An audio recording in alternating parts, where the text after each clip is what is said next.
Hello friends, MPSC शासकीय आयुर्वेद महाविद्यालय प्राध्यापक परीक्षा ही जी तुमची 10 मेला होणार आहे, त्या धर्तीवर जो अभ्यासक्रम आहे त्यातील महाराष्ट्र लोकसेवा हक्क अधिनियम 2015 यावर आधारित प्रश्न आजच्यामध्ये आपल्याला बघायचे आहेत।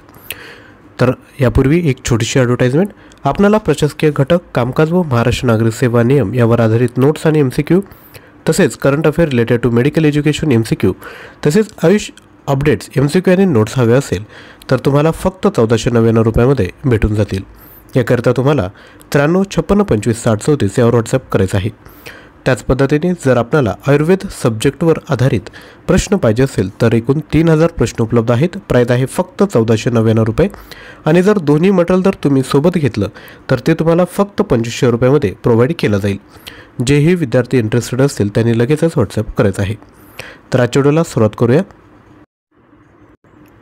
तर पहिला प्रश्न आहे, Goa right of citizens to time bound delivery of services bill 2013 हे विधेयक गोवा राज्यात पारित झाले तेव्हा कोण मुख्यमंत्री होते? तर लक्षात घ्या, तेव्हा मनोहर पारिकर हे मुख्यमंत्री होते। यानंतर पुढील प्रश्न, भारतातील राज्यांच्या मुख्यमंत्र्यांच्या डॅश झालेल्या परिषदेत परिणामकारक व जबाबदार शासनाचा कृती आराखडा तयार करण्यात आला। तर ही कधी झाली परिषद? तर ही झालेली आहे 1997 मध्ये।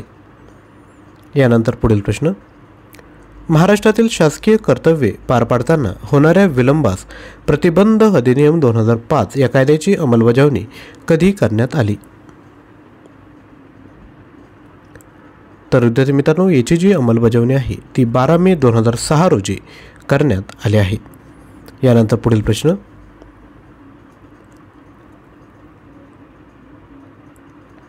भारतातील दुसऱ्या प्रशासकीय सुधारणा आयोगाचे अध्यक्ष खालीलपैकी कोण होते? तर लक्षात घ्या, भारतातील दुसऱ्या प्रशासकीय सुधारणा आयोगाचे अध्यक्ष हे वीरप्पा मोईली होते। पुढील प्रश्न, खालील विधाने बघायची आहेत। पहिले विधान आहे, महाराष्ट्र शासनाने लोकसेवा हक्क अधिनियम तयार करण्यासाठी तत्कालीन मुख्य सचिव स्वाधीन क्षत्रिय यांच्या अध्यक्षतेखाली सचिव समितीची नेमणूक केली। दुसरे विधान आहे, सचिव समितीचे अध्यक्ष डॉक्टर PS मीना हे होते। वरील विधानांपैकी कोणतं विधान बरोबर आहे? ऑप्शन आहेत फक्त 1, फक्त 2, 1 आणि 2 दोन्ही बरोबर, की 1 आणि 2 दोन्ही चूक? तर लक्षात घ्या, तर यापैकी जे योग्य उदाहरण आहे ते आहे ऑप्शन क्रमांक क, 1 आणि 2 दोन्ही बरोबर आहेत। पुढील प्रश्न, पुढीलपैकी कोणती विधाने योग्य आहेत? पहिले विधान आहे, महाराष्ट्र लोकसेवा हक्क अधिनियम 2015 हा 28 एप्रिल 2015 पासून अंमलात आला। दुसरे विधान आहे, महाराष्ट्र लोकसेवा हक्क अधिनियम 2015 राजपत्रात 21 ऑगस्ट 2015 रोजी प्रसिद्ध झाला।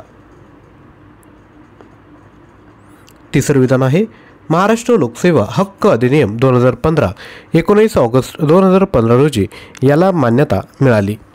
तर सांगा कोणते विधान बरोबर आहे?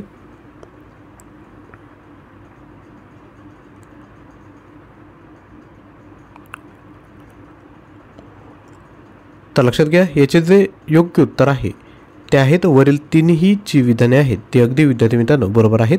28 एप्रिल रोजी अंमलात आला, त्यानंतर 19 ऑगस्टपासून त्याला मान्यता मिळाली, आणि 21 ऑगस्ट रोजी तो काय झाला की राजपत्रात तो प्रसिद्ध झाला। पुढील प्रश्न, महाराष्ट्र राज्यात पात्र व्यक्तींच्या पारदर्शक, कार्यक्षम, समयोचित लोकसेवा देण्याकरिता आणि तत्संबंधित तदअनुषंगिक बाबींकरिता तरतूद करण्यासाठी अधिनियम खालीलपैकी कोणत्या नावाने ओळखला जातो? तर हा कोणत्या नावाने ओळखला जातो? तर महाराष्ट्र लोकसेवा हक्क अधिनियम 2015। पुढील प्रश्न, महाराष्ट्र लोकसेवा हक्क अधिनियम 2015 हा भारतीय गणराज्याच्या कोणत्या वर्षी संमत होऊन अंमलात आला? तर कधी? तर 65व्या वर्षी। पुढील प्रश्न, महाराष्ट्र लोकसेवा हक्क अधिनियम 2015 हा विधानसभेत खालीलपैकी कधी संपन्न झाला? तर हा विधानसभेत विद्यार्थी मित्रांनो 15 जुलै 2015 रोजी संपन्न झाला। पुढील प्रश्न, महाराष्ट्र लोकसेवा हक्क अधिनियम हा सन 2015चा महाराष्ट्र अधिनियम क्रमांक कितवा आहे? तर हा विद्यार्थी मित्रांनो 31व्या क्रमांकाचा अधिनियम आहे। तर विद्यार्थी मित्रांनो, कमी वेळात चांगल्या पद्धतीने अभ्यास करायचा असेल तर आपण हे मटेरियल घेऊ शकता. याकरिता आपण 9356556034 व्हॉट्सॲप मेसेज करायचा आहे. आजचा व्हिडिओ आवडला असेल तर नक्की लाईक करा, शेअर करा आणि चॅनलवर नवीन असाल तर चॅनल देखील सबस्क्राईब करा. थँक्यू.